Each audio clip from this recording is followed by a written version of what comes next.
Can you start recording? Oh,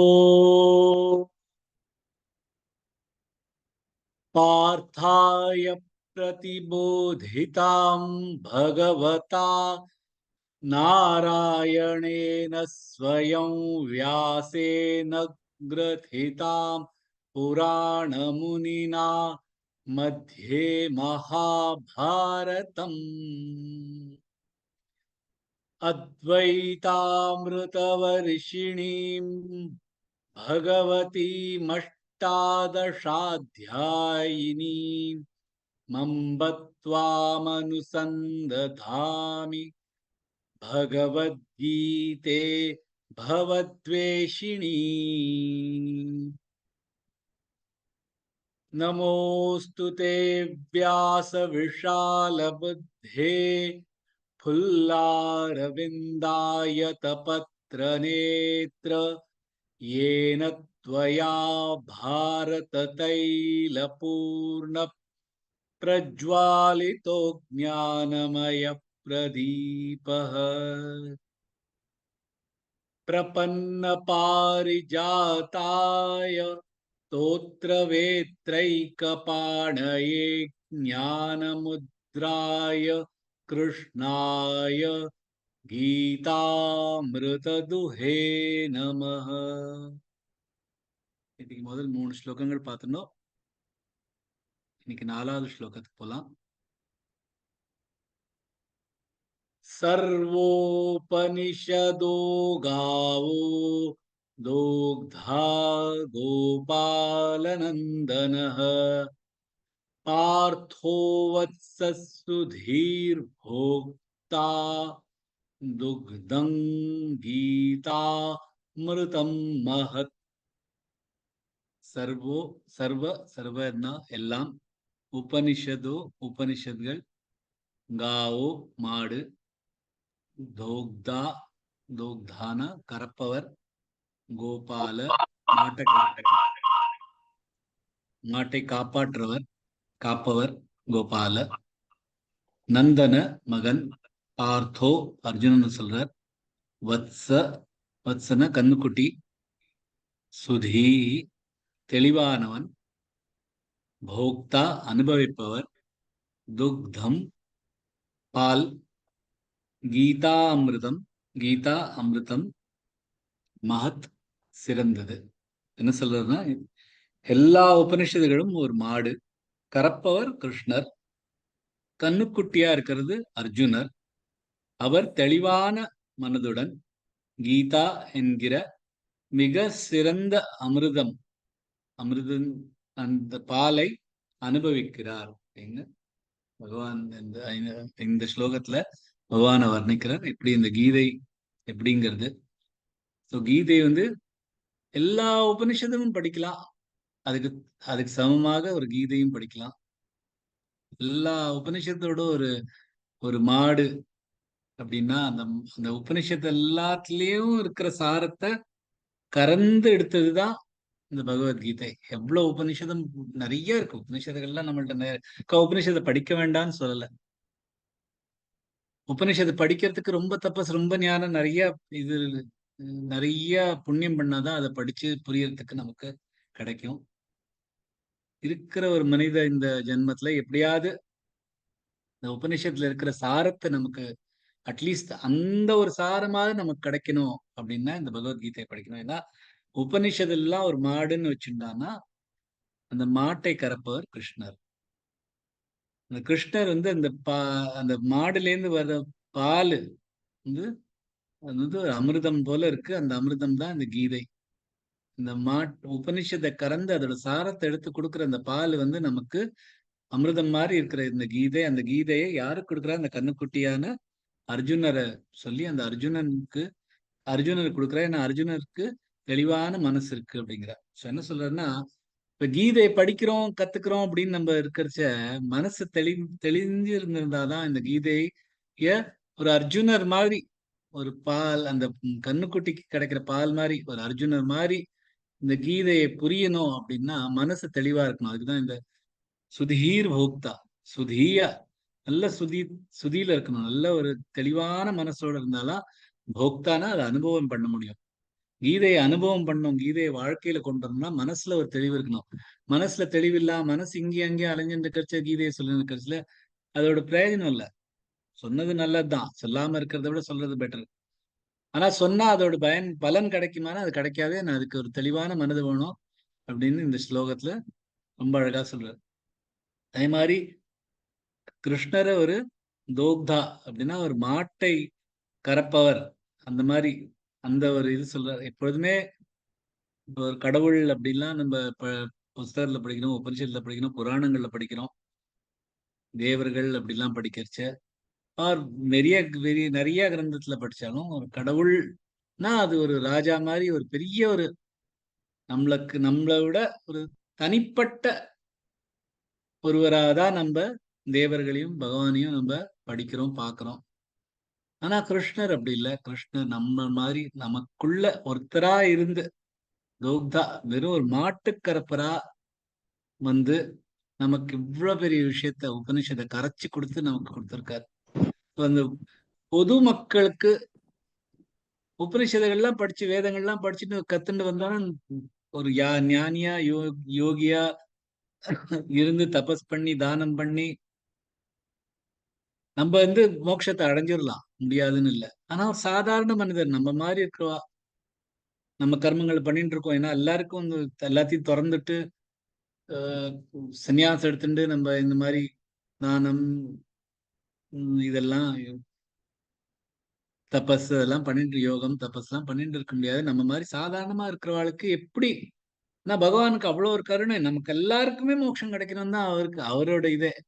அவர் நம்மளை இங்க அனுப்பிச்சிருக்காருன்னா இந்த கர்மங்களை பண்ணுங்கோ என்கிட்ட வந்துருங்கோ அப்படிதான் சொல்றதுக்காக வர்ற அந்த நம்ம கால விழா நம்ம வந்து யாரோ ஒரு பகவான் ஏதோ ஒரு தனியா இருந்துட்டு அந்த மாதிரி ஆர் அந்த முனிவர் மாதிரி வியாசர் மாதிரி விஷால புத்தி எடுத்துறோம் அவளுக்கு தான் கிடைக்கும் அப்படின்னு நம்ம நினைச்சுட்டு இருக்கோம். அதுக்காக பகவான் என்ன பண்ணிருக்காரு, ஒரு மாட்டை கறந்து பாலை கறந்து நமக்கு கொடுக்குற மாதிரி அந்த தோக்தாவா இருந்து வெறும் ஒரு நாட்டுக்காரரா இருந்து கோபால நந்தன கோபாலன்னா பாலனம் பண்றதுன்னா காப்பாத்துறது மாட்டையெல்லாம் காப்பாத்தினா நந்தனவா ஒரு மகனா இருந்து நம்மளோட இருந்து நமக்கு இந்த கீதையோட அனுபவத்தை கொடுத்து நமக்கெல்லாம் இந்த கீதை நமக்கு எல்லாருக்கும் வரணும் அப்படிங்கிறதுக்காக தான் இந்த கீதையை வந்து இந்த இந்த இந்த ஸ்லோகத்துல இருந்து நமக்கு இவ்வளவு சரளமா இந்த விஷயம் நமக்கு சொல்லியிருக்க ஒரு இந்த பகவான் எப்படி எதுக்கு தோக்தாவா வந்து நமக்கு இந்த கீதைங்கிற அமிர்தத்தை கொடுத்திருக்கார்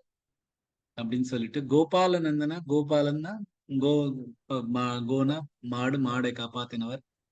இப்ப வந்து இந்த நந்தகாம்ல மதுரா கிட்ட எல்லாம் இருக்கிறச்ச இந்த கோவர்தனம் பர்வதம் இருக்கு. அதுக்கு பக்கத்துல தான் இவெல்லாம் விளையாடிட்டு இருக்கா. எல்லாரும் தபஸ் பண்ணிட்டு இருக்கா, யாகம் பண்ணிட்டு இருக்கா. என்ன யாகம் பண்ணிட்டு இருக்கா அப்படின்னு கேட்டானா இந்திரனை நமக்கு இது பண்ணாதான் இந்திரனுக்காக நம்ம யக்ஞம் பண்ணாதான் அவர் நமக்கு மழை கொடுப்பார், வருணன் கொடுப்பார். அந்த மழையிலேருந்து நமக்கு நமக்கு இதெல்லாம் தானியங்கள்லாம் கிடைக்கும். நம்மளால சாப்பிட முடியும். அதுக்காக நாங்க யாகம் பண்றோம் அப்படின்னு சொல்லிட்டு இருக்கார். அப்ப கிருஷ்ணர் சொல்றாரு, எதுக்கு இந்த மாதிரி ஒருத்தரை ஒருத்தரை ஹாப்பி பண்றதுக்காக ஒருத்தர் சாந்தி அடைக்கிறதுக்காக நம்ம எதுக்கு யாகம் பண்ணோம்? யாகம் பண்றதுக்குன்னு தனி விதிகள் இருக்கு. தனியான அதுக்கு வந்து ஒரு சாஸ்திரங்கள் இருக்கு.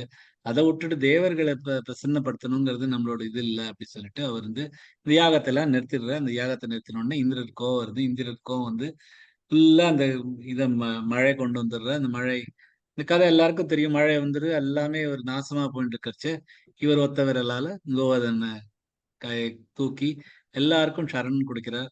அந்த சரண் கொடுக்கறதுல இந்த மாடுகள் அந்த அந்த அதையும் விடாம அந்த மாடுகளையும் கட்டி அழிச்சுன்னு வந்து அந்த இதுக்குள்ள கோவர்தன பர்வதத்துக்குள்ள அதுக்கும் அவளுக்கும் ஆசிரியம் கொடுக்கிறார். அதனாலதான் அவருக்கு கோபாலன் அப்படின்னு ஒரு பேர் வருது. கோ மாடுகளுக்கு ரக்ஷ ரக்ஷா பண்றவர், பாலன் பண்றவர். அதுக்காக அவர் கோபால நந்தனா. சோ அந்த அந்த மழை வந்தோன்னா அப்புறம் தான் இந்திரருக்கு புரியுறது இது யாரு அப்படின்னு. அப்ப சுரபி மாடு வந்து இந்த மழையெல்லாம் நின்று வருது. சுரபி மாடு வந்து அவர் மேல பால் அந்த எங்க மாட்டெல்லாம் நீ காப்பாத்திருக்க சொல்லிட்டு கோபாலனுக்கு அங்கேருந்து சுரபி வந்து பாலா வந்து விழுறது. அந்த அந்த கதை இருக்கிறது அந்த பாலுங்கிறது ரொம்ப முக்கியமான ஒரு ஒரு விஷயம். குழந்தைகளுக்கு நம்ம குழந்தை பிறந்த உடனே பால் கொடுக்குறோம், கன்னுக்குட்டி கொடுக்குறோம்.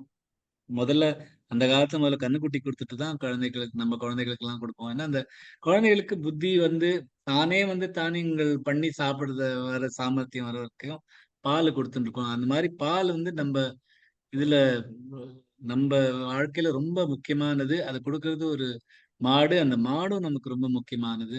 அதனால்தான் இந்த கடவுள் ஒரு மாட்டை காப்பாத்துற மாதிரி வந்து நமக்கு இந்த கீதைய இந்த ஸ்லோகம் சொல்றது. இந்த ஸ்லோகத்தை ஒரு சர்மா பார்க்கலாம். சர்வோபனிஷதோ காவோ, சர்வோ ரஃபா இருக்கு, நிஷதோ காவோ. ப்ளீஸ் மியூட் பண்ணிக்கிறேன். ஹலோ, ப்ளீஸ் மியூட் பண்ணிக்கோங்க. தோக்தா, தோக்தா, தோ மேல ஒரு ஆகாத் கொடுத்து தோக்தா, தா அது கோபால நந்தன, நந்தன மேல ஆகாத் கொடுத்து நந்தன, पार्थो, पार्थो இல்ல, पार्थो वत्स सुधीर भोक्ता, सुधीर தப்பா இருக்கு, भोक्ता, भोक्ता இல்ல, भोग வரணும், भोक्ता दुग्धं, दुग, दुग இல்ல, दुग ग அது, दुग्धं गीता மிருதம் மஹத், மஹத்துன்னு சொல்றோம், மஹத்து சொல்ல வேண்டாம், மஹத் தான் அது. முழு ஸ்லோகம். சர்வோபனிஷதோ காவோ தோக்தா கோபாலநந்தனः पार्थो वत्सः सुधीर भोक्ता दुग्धं गीता மிருதம் மஹத். அடுத்த ஸ்லோகத்துக்கு போலாம். இது எல்லாரும் தெரிஞ்ச ஸ்லோகம்.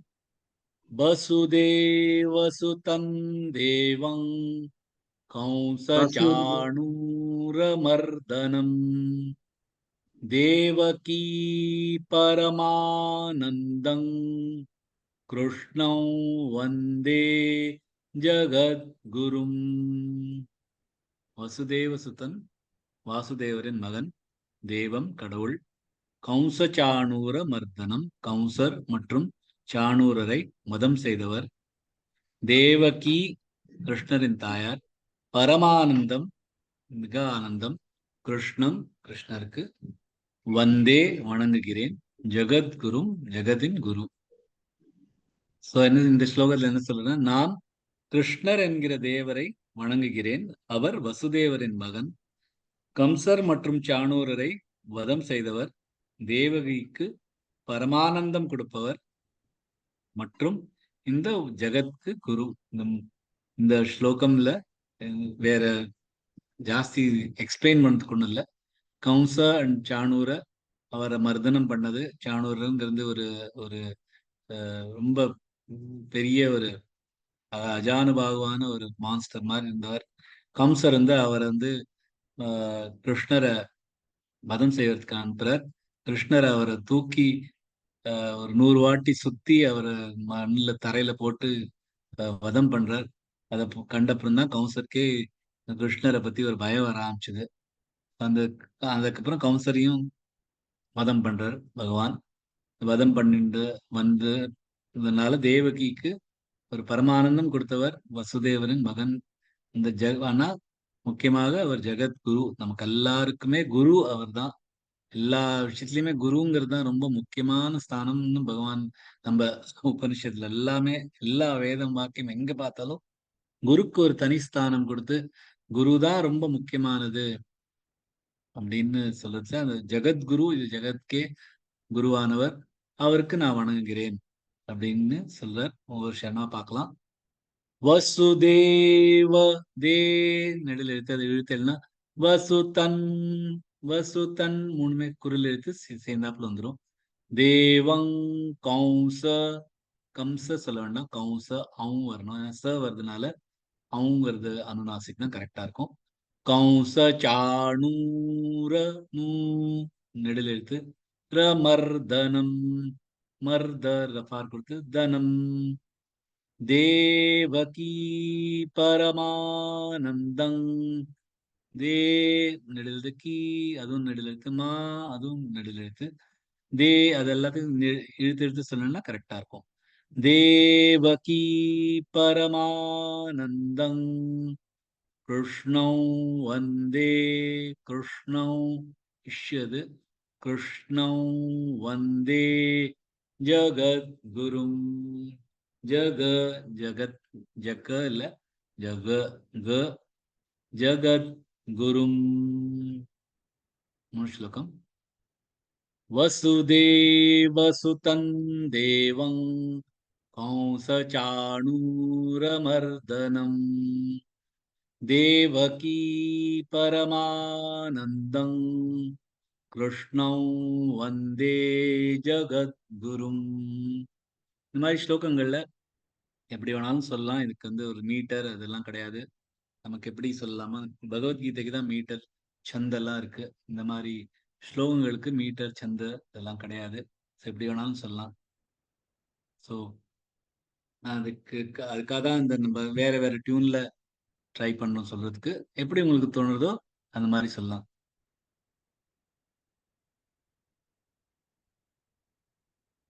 அடுத்த ஸ்லோகத்துக்கு போகலாம். भीष्मद्रोणतटा जयद्रथजला गान्धारनीलोत्पला शल्यग्राहवती कृपेण वहनी कर्णेन वेलाकुला अश्वत्थामविकर्णघोरमकरा दुर्योधनावर्तिनी सोत्तीर्णा खलु पाण्डवैरणनदी कैवर्तकः केशवः. மீனிங் பார்த்தோன்னா பீஷ்மர், துரோணர், தட்டா தட்டான கரை, நதியோட தடை, நதி கின் கின் கினாரா சொல்லலாம், கரை சொல்றோம் இல்லையா, அதான் தட்டா.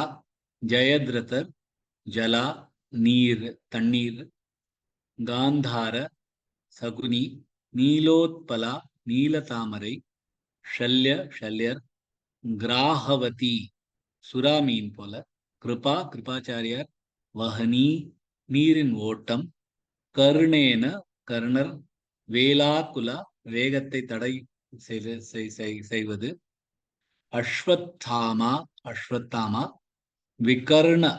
விகர்ணர், கோர பயங்கர, மக்கரா முதலை, துரியோதனர், ஆவர்த்தினி நீர்சுழி வேர்ல்பூல்ஸ், ச அந்த, உத்தீர்ணா தாண்டுவது, கலு உண்மையில்,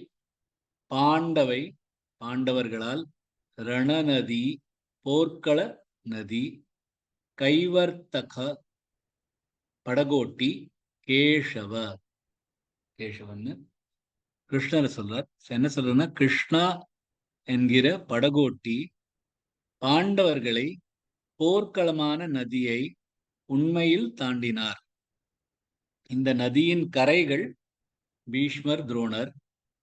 இந்த நதியில இருக்கிற நீர் ஜெயத்ரதர், சகுனி ஒரு நீல தாமரை, ஷல்யர் ஒரு சுறாமீன், கிருபாச்சாரியார் நீரின் ஓட்டம், கர்ணர் இந்த ஓட்டத்தின் தடைகள், அஸ்வத்தாமா மற்றும் விகர்ணா பயங்கர முதலைகள், துரியோதனா ஒரு நீர் சுழி. இந்த மாதிரி எல்லாருக்கும் ஒரு ஒரு உதாரணம் கொடுத்து, உவமை கொடுத்து, யார் வந்து ஒரு நதியில இருக்கிற கரை மாறி, பாக்கி சகுனி வந்து ஒரு நீல தாமரை மாதிரி, ஜெயத்ரத நீர் மாதிரி, கிருபாச்சாரியார் ஓட்டம் மாதிரி, ஷல்யர் சுறாமீன், அஸ்வத்தாமா விகர்ணா முதலைகள், கர்ணர் வந்து அந்த நீர் ஓட்டத்திலே அப்டக்கல்ஸ் போடுறவர், தடங்கள் கொடுக்கிறவர், துரியோதனா ஒரு நீர் சுழி. இதெல்லாம் இந்த போர்க்களத்தையே ஒரு நதி மாதிரி பார்த்தீங்கன்னா இந்த மாதிரி உண்மைகளோட இவாள்லாம் இருக்கா. என்ன பண்ண அவளோட ஒரே நோக்கம் என்னன்னா பாண்டவர்களை அழிக்கணும் என்கிறது. அதுல இருந்து ஒரு படகோட்டியா வந்து பகவான் இந்த பாண்டவர்களை இந்த இந்த ரணத்துல தாண்டி அழிச்சுன்னு போயிடுறார். அதான் இந்த ஸ்லோகத்தோட ஒரு இது மகிமை. இது இதுல என்னன்னா ஒருத்தர் அது ஒரு போர்க்களமே ஒரு நதியா இருந்தாலும் இதே மாதிரி போர்க்களம் நம்ம நம்ம நம் நம்ம ஜீவனத்திலயும் இந்த எப்பொழுதுமே ஒரு போர்க்களம் தான். அதே மாதிரி நம்மளோட ஒரு நதி மாதிரி தான். அதுக்குதான் இந்த நதியை ஒரு உமையா இருந்தா இந்த ஜலம் வந்து ஒரு நேரம் மாதிரி பார்த்தீங்கன்னா அந்த நேரத்துல நம்மளோட எப்ப பார்த்தாலும் ஒரு போர்க்களம் மாதிரி நம்ம நம்ம வாழ்க்கையே ஓடின்னு இருக்கு. அந்த வாழ்க்கையிலயும் கிருஷ்ணர் மாதிரி ஒரு படகோட்டி இந்த கீதை மூலம் நமக்கு கொடுத்திருக்காரு. கீதைங்கிற பட இந்த ஒரு கப்பல் கொடுத்து அது மேல அவர் உட்கார்ந்து நம்மள வந்து இந்த ஜீவனத்துல இருக்கிற இந்த பார்க்கடலை தாண்டி அழிச்சுன்னு போவார்ங்கிறது தான் அந்த ஒரு இந்த உதாரணம். எந்த மாதிரியான ஒரு கஷ்டமான சூழ்நிலை இருந்தாலும், சுறாமீன்கள் வந்தாலும், தடங்கல்கள் வந்தாலும், முதலைகள் வந்தாலும், அந்த நீர்ல இருந்து அந்த நீரை தடுப்பதற்காக எவ்வளவு பேர் சூழ்ச்சி செஞ்சாலும் அதை பார்த்துட்டு பெரியவா நம்மளை பார்த்துட்டு இருந்தாலும் கரைகள்ல நின்னுண்டு அப்படி இருந்தாலும் நமக்கு கீதைங்கிற ஒரு கப்பலை நமக்கு கொடுத்திருக்கார். பகவானை வேண்டின்னு பகவான் சரணடைஞ்சார். நேத்திக்கு தான் சொன்னார், பாரிஜாத்தாய பிரபன்ன பாரிஜாத்தாய. அவர் வந்து யாரெல்லாம் சரணடைகிறாளோ அவளுக்கெல்லாம் அவளோட ஆசைக்கு என்ன இருக்கோ அது எல்லாத்தையும் பூர்த்தி பண்றதுக்காக பகவான் இருக்கார். அவர் நம்மளுக்கு கீதை மாதிரி ஒரு கப்பல் கொடுத்து அதுல உட்காத்தி வச்சு நம்மள இந்த பார்க்கடல்ல இருந்து நம்ம இந்த வாழ்க்கைங்கிறது ஒரு கடல், ஒரு போராட்டம் எல்லாருக்குமே இருக்கு. போராட்டம் இல்லாத ஒரு மனிதர் உலகத்திலேயே இருக்க முடியாது. எந்த மாதிரி சூழ்நிலை இருந்தாலும் ஒரு போராட்டம் இருந்துன்னு தான் இருக்கும். ஏதான ஒரு சுறாமீன் நம்ம வாழ்க்கையில வந்துட்டு தான் இருக்கும். ஏதான ஒரு தடங்கல் வந்துட்டு தான் இருக்கும். ஏதான ஒரு நீர் சுழி நம்மளை மாட்டி விட்டு நம்மள முழுக்க ட்ரை பண்ணிட்டு தான் இருக்கும். ஆனா எல்லாத்தையும் விட்டு வெளியில போனோம்னா ரெண்டே விஷயம், பகவான்ட்டு சரணடைகிறது. ஏன்னா பகவான்ட்டு சரணடைஞ்சா அவர் நம்ம நினைச்சதெல்லாம் பண்ணி கொடுத்துருவார் சொல்லியிருக்கார். அவர் அவர் கேரண்டி பண்ணி கொடுத்துருக்காரு நமக்கு. நான் உங்களை அழிச்சுன்னு போயிடுவேன் அப்படின்னு. அண்ட் கீதைங்கிற ஒரு கப்பல் நமக்கு கொடுத்துருக்காரு. அதை நம்மளுக்கு அதை இழுத்துண்டு அவரோட உட்கார்ந்தோம்னா நம்மள இந்த மாதிரி வாழ்க்கை போர்ல இருந்து ஒரு படகோடி மாதிரி உட்கார்ந்து பாண்டவர் எப்படி அழிச்சுன்னு போனாலோ உண்மையிலே நம்மளையும் அழிச்சுன்னு போயிடுவா அப்படிங்கிறது தான் இந்த இந்த ஸ்லோகத்தோட ஒரு மகிமை. ஒவ்வொரு சரணமா பார்க்கலாம். भीष्म द्रोण भीष्म भीष्म ஷ அண்ட் ம ஜாயிண்ட் ஆக்கலாம். பி மேல ஒரு ஆகாத் கொடுக்கணும், ம மேல ஒரு ஆகாத் கொடுத்து மத்ர. भीष्म द्रोण तटा जयद्रथ जला जयद्र ய மேல ஒரு ஆகாத் கொடுத்து जयद्रथ जला गांधार नीलोत्पला गांधा இன்னும் த ஜாயிண்ட் ஆக்கனால गांधार नीलोत्पला लोत्पला लो மேல ஒரு ஆகாத் கொடுத்து लोत्पला शल्यग्राहवती शल्यग्रा ஷ மேல ஒரு ஸ்ட்ரெஸ் கொடுத்து யக்ரா ய மேல ஒரு ஸ்ட்ரெஸ் கொடுத்து शल्यग्राहवती அவதி இல்ல ஹவதி ஹ தொண்டையிலேருந்து வரணும். कृपेण वहनी कर्णेन वेलाकुला अश्वत्था अश्व षण्व ஜாயிண்டா இருக்கனால अश्वत्था इतन थ वत्था मविकर्ण घोर कर्ण நான் பார்க்கிறது கர்ண घोर घोर இல்ல घोर गல ஹ கலந்தேன்னா நாண்டிவமோட கல ஹ கலந்தேன்னா घ ஆயிடும். கர்ண घोर மகரா दुर्योधना वर्तिनी सोत्तीर्णा सोत्ती ரெண்டு தான் இருக்கு. நா खलु பாண்டவை खलु கலுல खलु கல ஹ கலந்தது பாண்டவை ரணநதி கைவர் கைவர் இருக்கு த கேஷவ கேஷவ கேஷவ இல்ல, கேஷவः. முழு ஸ்லோகம். भीष्मद्रोणतटा जयद्रथजला गान्धारनीलोत्पला शल्यग्राहवती कृपेण वहनी कर्णेन वेलाकुला अश्वत्थामविकर्णघोरमकरा दुर्योधनावर्तिनी सोत्तीर्णा खलु पाण्डवै रणनदी कैवर्तकः केशवः. जय श्री कृष्णा. இன்னைக்கு 3 ஸ்லோகம் பார்த்துட்டு இருக்கோம். Shreya ji, maybe you can stop the